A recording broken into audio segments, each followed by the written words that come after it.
The silence was the worst part. Not the light. I mean the real silence. The kind that swallows radio static and compresses your own heartbeat until it feels like a physical punch against your ribs.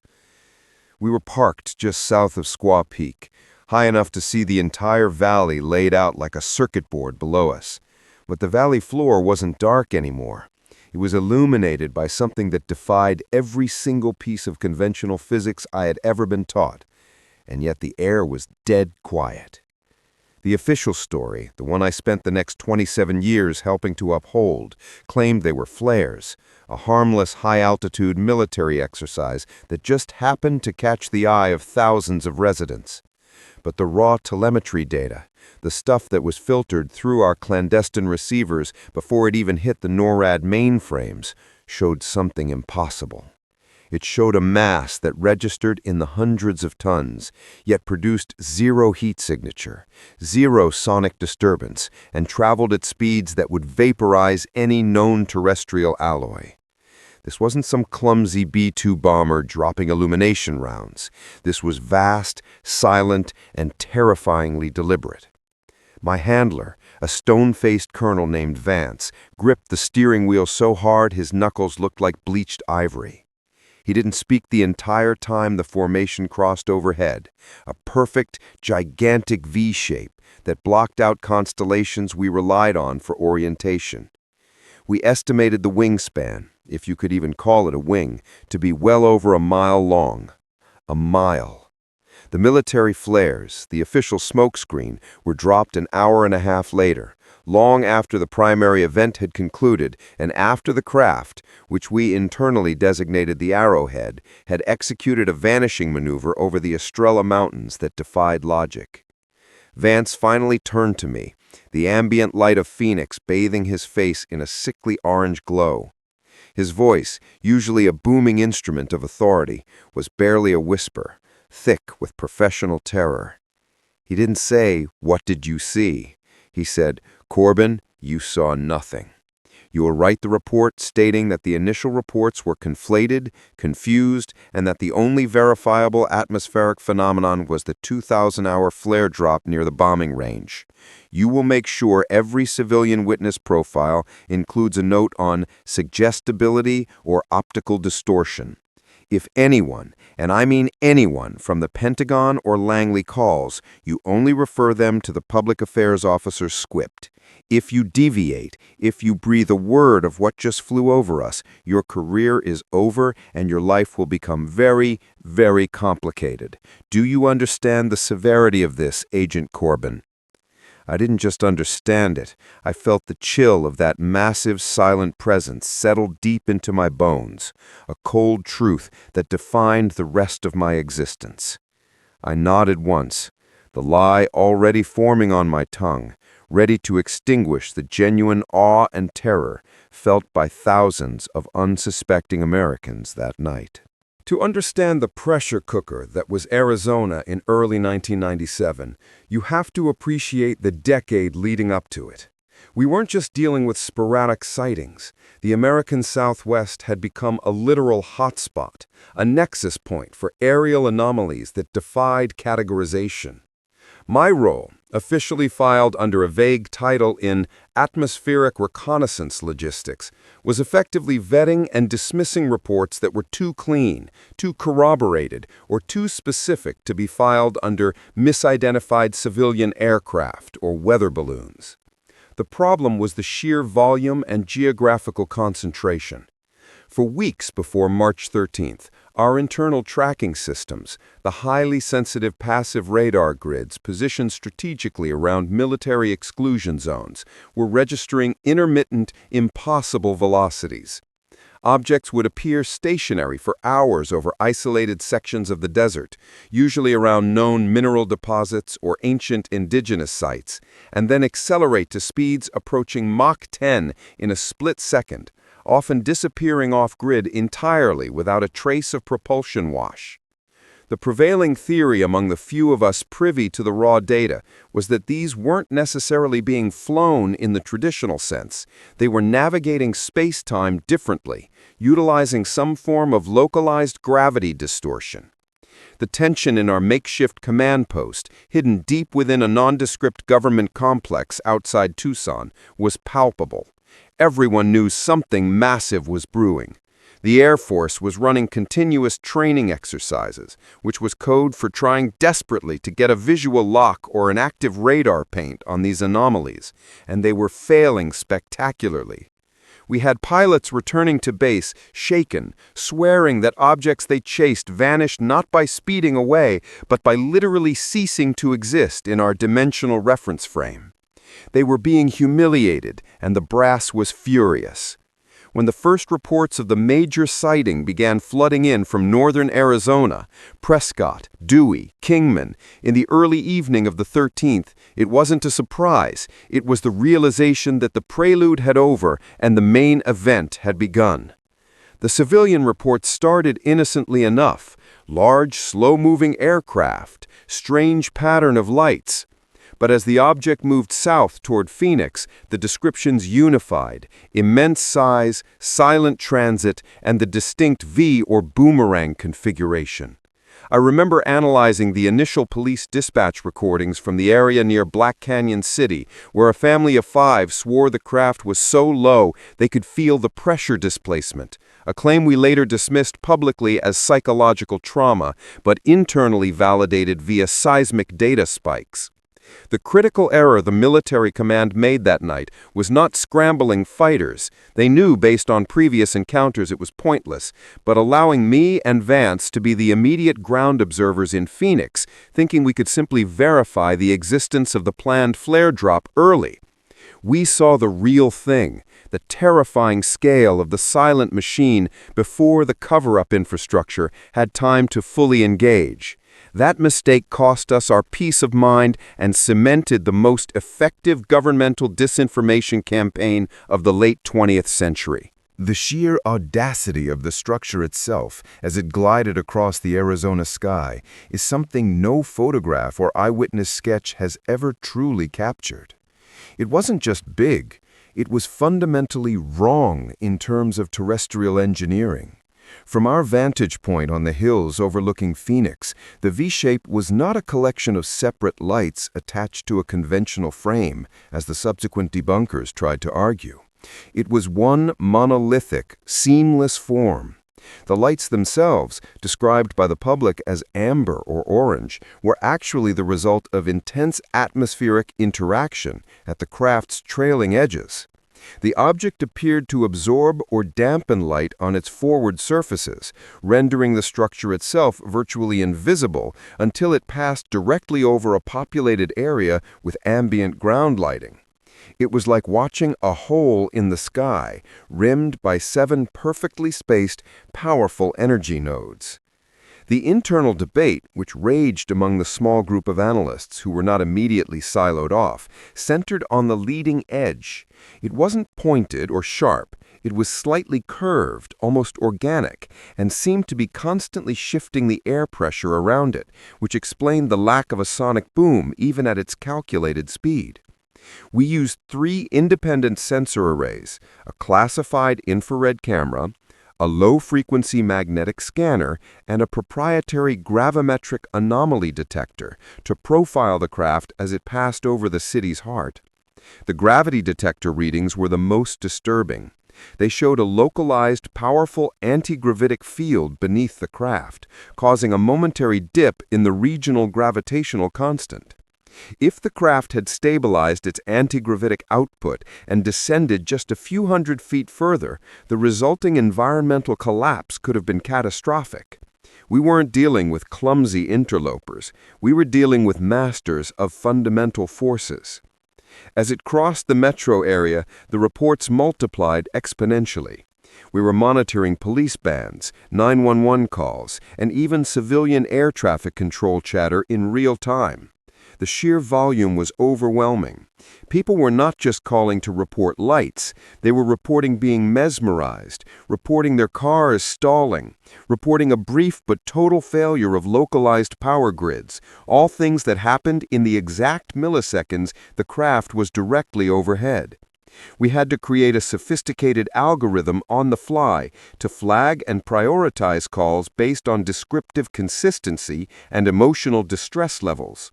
We internally tagged the incident as Archon Prime, a name that suggested a vast, governing intelligence, a name that felt more appropriate than UFO. Vance received direct, scrambled communications from Washington, D.C. every 5 minutes during the transit, and the tone of the calls was escalating from concern to pure panic. They were watching the news reports flood onto cable television and realizing the scope of the exposure. The goal shifted instantly from observation to mitigation. When the craft finally disappeared behind the Australia mountains, executing a swift, controlled ascent that registered as a vertical line on our passive radar that lasted less than 3 seconds, Vance put his hand on the radio microphone, and his entire demeanor changed from terrified observer to ruthlessly efficient operative. The show was over, and the cleanup was about to begin.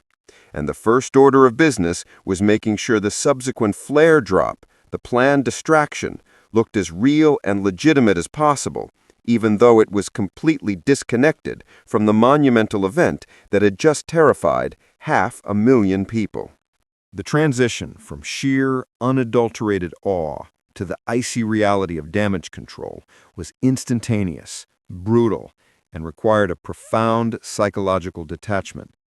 We had just witnessed proof of technological capabilities so advanced they bordered on the divine. And within minutes, we were tasked with constructing a narrative so mundane and dismissible that it would bore the average citizen. The crucial window for control was the hour immediately following the primary transit.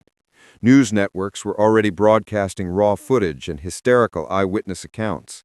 Our first move was to flood the airwaves with official military speculation about high-altitude weather phenomenon and atmospheric distortions. This wasn't the final lie, just the initial sludge designed to muddy the informational waters. Simultaneously, dedicated teams were dispatched to local police stations and 911 call centers to seize physical tapes and digital records of incoming calls. The narrative had to be airtight. Any report detailing the immense V-shape or the silent movement was to be classified as confused or contaminated by suggestion after the fact. The challenge was massive because the event wasn't isolated to a few confused observers. It spanned hundreds of miles across the state. We focused our suppression efforts on key demographics, pilots, engineers, and former military personnel whose testimony would carry significant weight.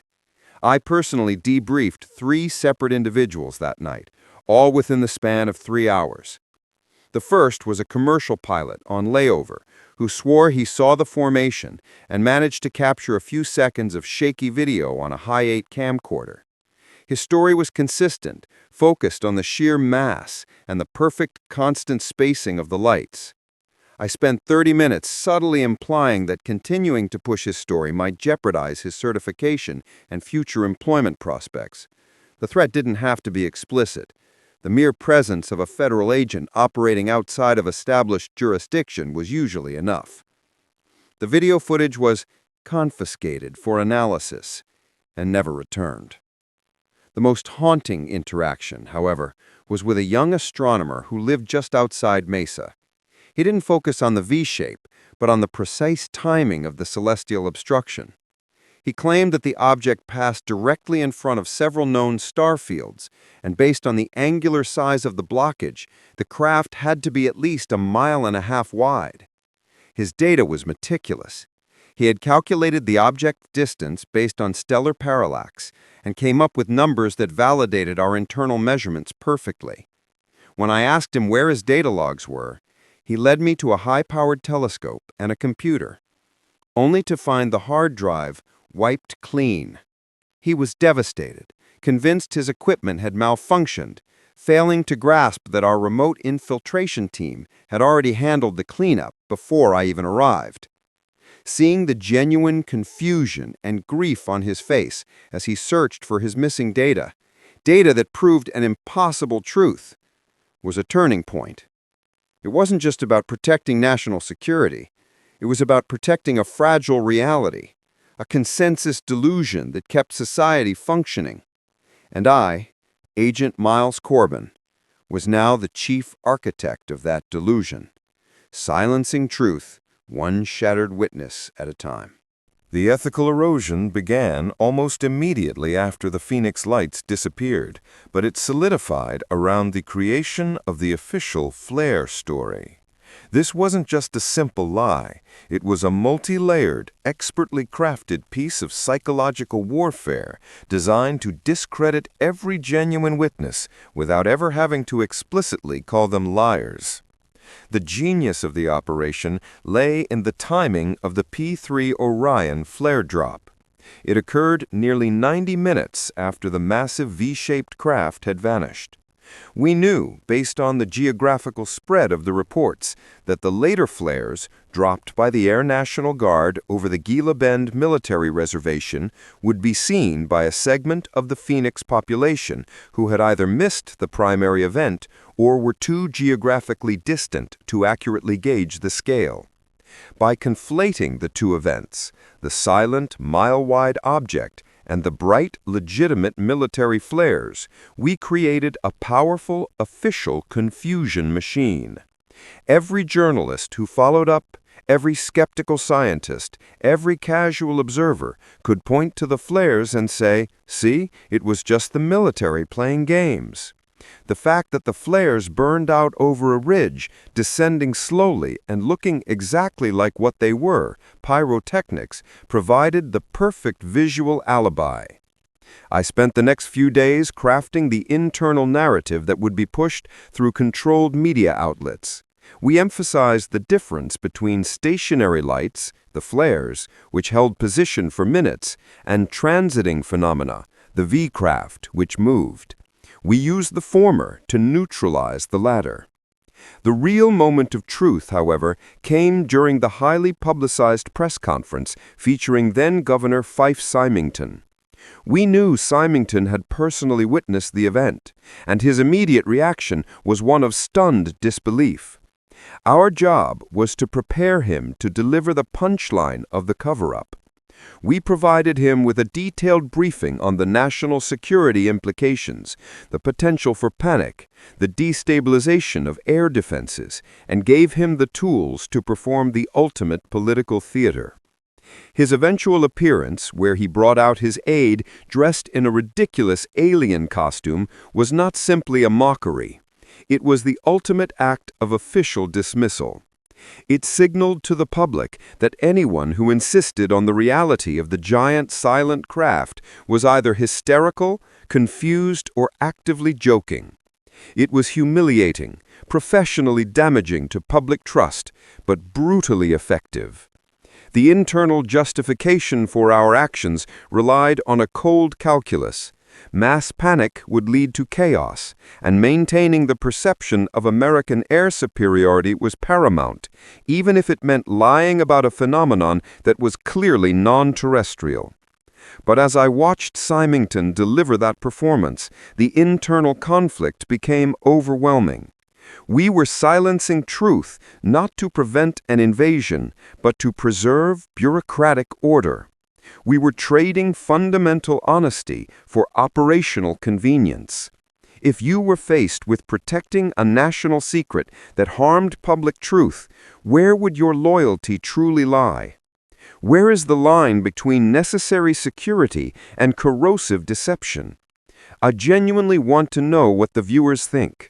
Share your opinions and tell me if you believe governments have the right to erase profound public experiences for the sake of stability.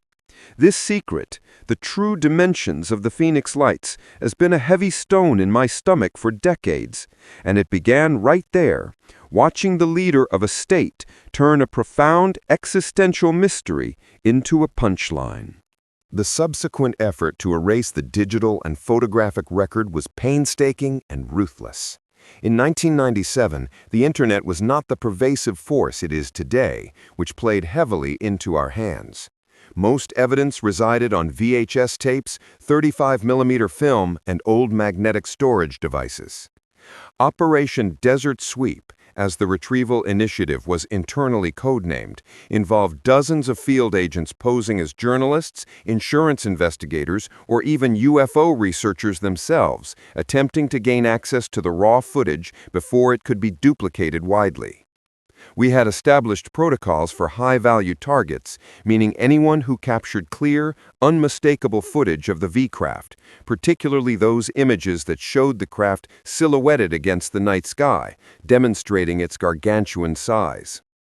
One specific case stands out: a young engineer in Chandler who had set up a high-quality time-lapse camera to photograph a celestial event. He captured a perfect sequence of the Arrowhead transit. When our agents arrived, the engineer was already proudly showing the footage to a small group of friends. We couldn't just seize the equipment. That would confirm the footage's authenticity. Instead, Agent Vance organized a localized temporary power surge that fried the engineer's sensitive recording equipment, including the memory boards containing the original digital capture. We then offered the engineer generous compensation, feigning guilt over the accidental power fluctuation caused by routine municipal maintenance. He accepted the payout, grieving the loss of his expensive equipment, never realizing that the memory we truly destroyed was the proof of the impossible. Furthermore, the handling of the military witnesses was even more restrictive. We had several radar operators and tower controllers at Luke Air Force Base who had logged the craft's passage, noting its impossible speed and zero transponder signal. These individuals were immediately isolated, put on mandatory temporary leave, and required to sign extensive non-disclosure agreements under the guise of national security briefing retraining. The threat was not vague, it was specific. Talk about the Arrowhead, and you forfeit your pension, your security clearance, and face potential court-martial for revealing classified operational procedures. The pressure was designed to create internalized censorship.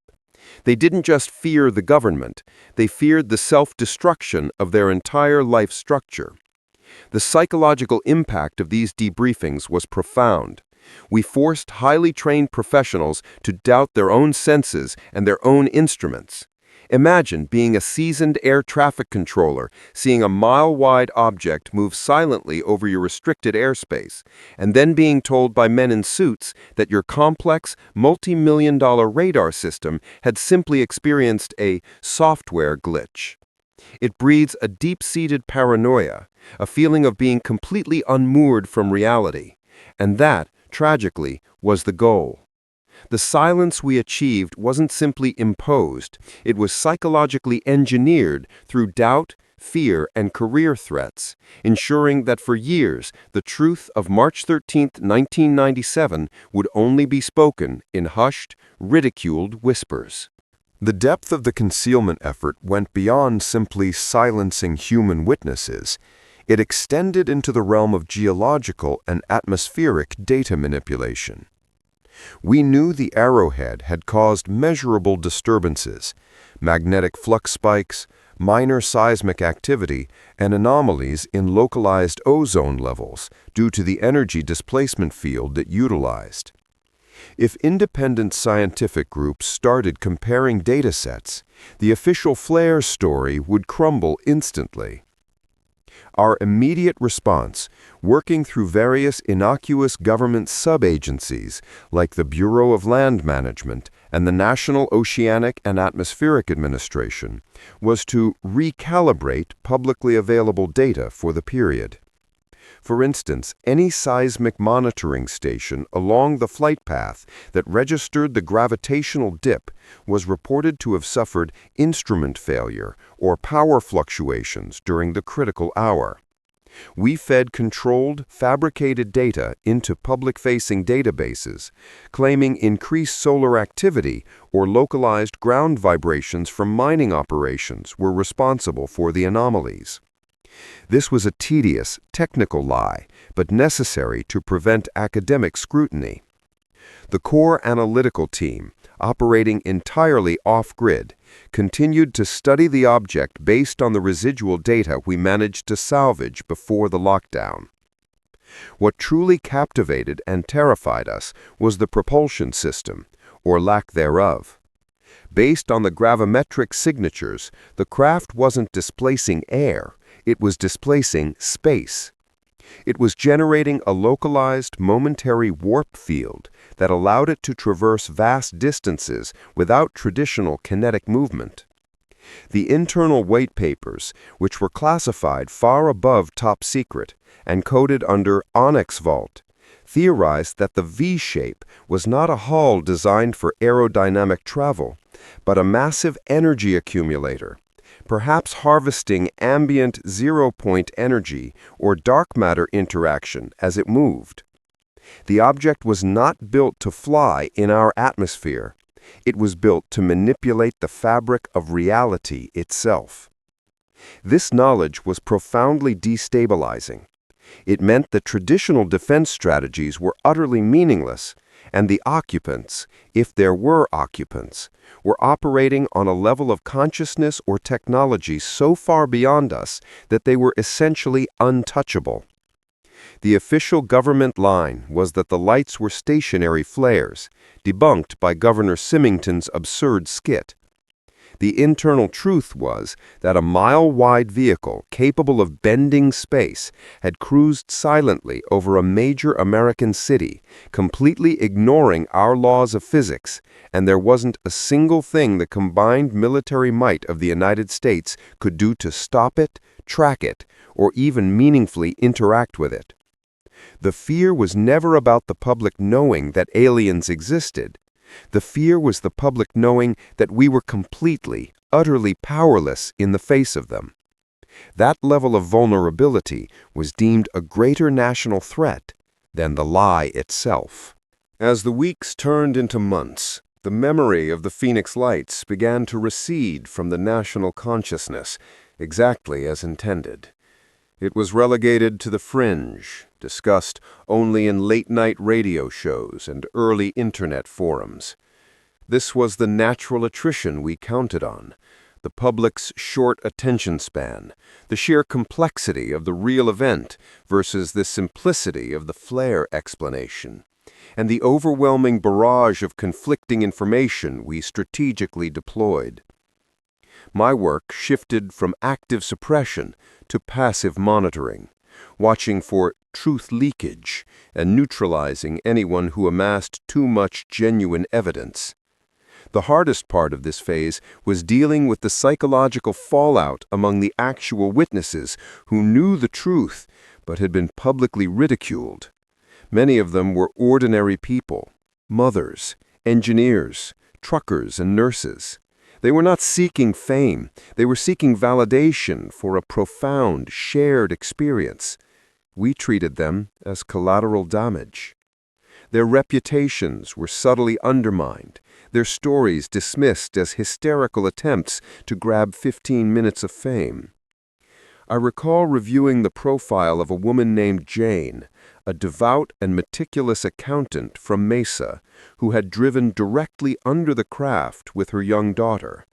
Her testimony was pristine, detailing not just the immense size, but the subtle, low-frequency hum she felt in her teeth as the object passed. We discovered she had developed severe anxiety and had lost her job due to the constant public scrutiny and mockery spurred on by the official narrative. We, the architects of lie, had effectively destroyed her life simply for telling the truth about an impossible event. There was no recourse, no apology, just continued systemic denial. The pressure cooker environment led to deep fissures within our own small analytical team. 2 junior analysts resigned, citing moral grounds, and were subsequently placed under surveillance, though they never spoke publicly. One senior cryptographer attempted to leak fragments of the gravitational data, but he was intercepted before the data left the building, resulting in his immediate, silent removal from the program and an erasure of his entire professional history. The stakes were permanently elevated. The secret had become a living, breathing entity, constantly requiring sacrifices to maintain its integrity. I began to develop my own coping mechanisms, dividing my life into two incompatible realities: the mundane world of mortgage payments and grocery shopping, and the classified world where mile-wide spacecraft manipulated the very dimensions of space-time. The gulf between these two worlds was suffocating. Every time I saw a news report about the Phoenix Lights, I felt a physical sickness, a sharp reminder that I was actively participating in a massive fraud against the American people. The desert sky, once a symbol of freedom and vastness, became a menacing canvas for secrecy and deceit. The sustained silence surrounding the 1997 event gave rise to deeply entrenched theories regarding the arrowhead's origin and intent, theories which were only discussed in the sealed vaults of the Onyx documents. One prevailing hypothesis, driven by the craft's unique energy signature, suggested that it was not merely extraterrestrial, but perhaps interdimensional. The brief gravitational dip, the instantaneous acceleration, and the lack of atmospheric disturbance pointed toward technology that leveraged higher spatial dimensions. If this were the case, the traditional military approach of engagement or negotiation would be completely futile, like trying to argue with a two-dimensional shadow. The other, far more unsettling theory involved the possibility of deep time activity.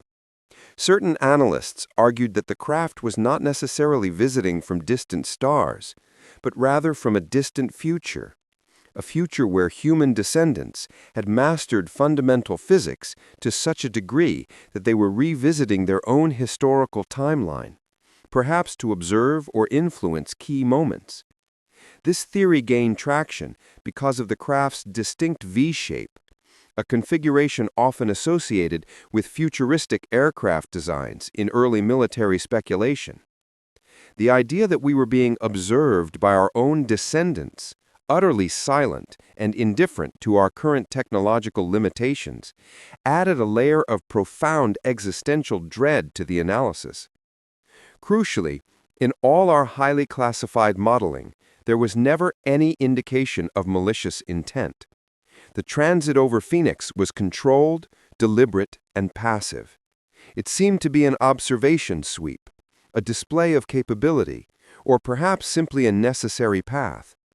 The fact that the object never engaged, never communicated, and only reacted to avoid collision with civilian air traffic suggested a highly controlled, non-aggressive presence. This conclusion only compounded the ethical dilemma of the cover-up. We weren't hiding an imminent threat. We were hiding an impossible reality that challenged humanity's place in the universe. The government feared public panic over vulnerability, but the truth was far more humbling. We were being observed, perhaps studied, and then quietly moved past, deemed insignificant enough to warrant formal interaction. The sheer indifference of the silent craft was a far greater blow to human ego than any invasion scenario could have been. The psychological impact of suppressing this specific truth, that we are not alone, but perhaps irrelevant, began to affect the very fabric of my professional life. I started to see the world through a filter of dual reality. Every time I looked up at the night sky, I wasn't admiring the stars. I was wondering what vast, silent observer was currently traversing the orbital planes, rendered invisible by layers of official denial and technological indifference. The Arizona desert, historically a place of open skies and manifest destiny, became for me a suffocating enclosure where the greatest truths were permanently locked away. The psychological consequences for those of us involved in the highest levels of the Phoenix Light suppression were severe and cumulative. We were all functioning professionals trained to uphold law and order, yet we spent years actively perpetrating a massive collective delusion. Agent Vance, my direct superior, started drinking heavily within months of the incident. His family life collapsed, and he was eventually moved to a non-operational desk job in Washington, D.C., officially citing stress-related health issues. The stress, however, wasn't caused by overwork. It was caused by the cognitive dissonance of knowing a fundamental truth and dedicating your life to making sure everyone else believed a fundamental lie. He died 5 years ago, officially of a heart attack, but I always suspected the secret simply crushed him. For myself, the lasting phoenix scar manifested as an inability to fully trust any institutional authority, even the one I served. I became meticulous, paranoid about surveillance, constantly checking my own communication channels for backdoors installed by my own agency, convinced that if I had betrayed the secret, they would erase me as efficiently as we erase the astronomer's hard drive. I dedicated my operational career, post-1997, to tracking other anomaly reports in the Southwest, hoping to find a pattern, a key, anything that would justify the immense moral cost of the lie. But the Phoenix event remained unique in its scale, clarity, and the overwhelming consensus of witnesses. It became the high watermark of post-war UFO secrecy. The irony was devastating. We were tasked with protecting the nation, but in doing so, we violated the core principle of open inquiry and fundamental human curiosity. We created a generation that looked up at the sky and saw only government deception, fostering a deep, corrosive distrust that continues to haunt public discourse today. The suppression of the Phoenix Lights didn't just hide a spaceship, it corrupted the relationship between the government and its people. The desert air, once clean and dry, felt perpetually thick with unspoken fear and the lingering scent of official lies. The sheer weight of knowing that thousands of people had seen the truth and that I was personally responsible for invalidating their shared experience resulted in frequent, vivid nightmares. I would see the silent, vast V-shape gliding over the cityscape, not threatening destruction, but simply extinguishing all the lights of civilization, leaving only the silent, indifferent darkness in its wake. This relentless psychological burden, the knowledge that I helped to make the world less truthful, is why I am speaking now, years after the clearances expired and the official files were supposedly archived. The only way to finally dissipate the coldness of the Phoenix scar is to tell the world what truly flew over Arizona that night. It was not flares, it was not military jets, and it was certainly not an exaggeration. It was proof that we are novices on the cosmic stage, and that fact was intentionally hidden from every single one of you. And the worst part? They would do it again tomorrow without hesitation to maintain control over the perceived reality.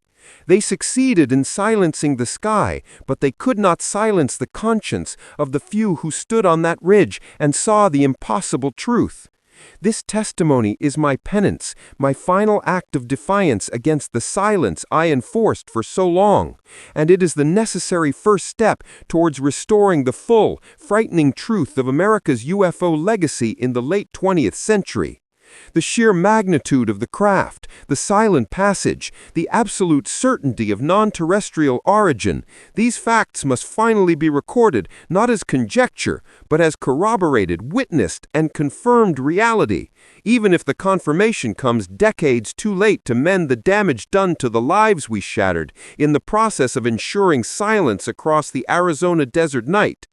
That mile-wide secret still casts a shadow over the entire history of American aerospace investigation, and until it is fully exposed, the truth remains obscured by the dust of deliberate misdirection and institutional fear.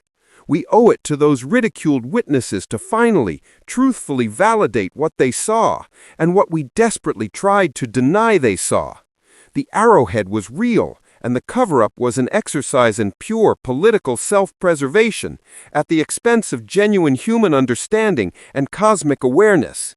The sheer power we exerted to simply wipe away a moment in time is perhaps the most enduring and tragic lesson of the Phoenix Lights incident, proving that the human capacity for denial can be even more vast and complex than the silent craft that traversed the American sky.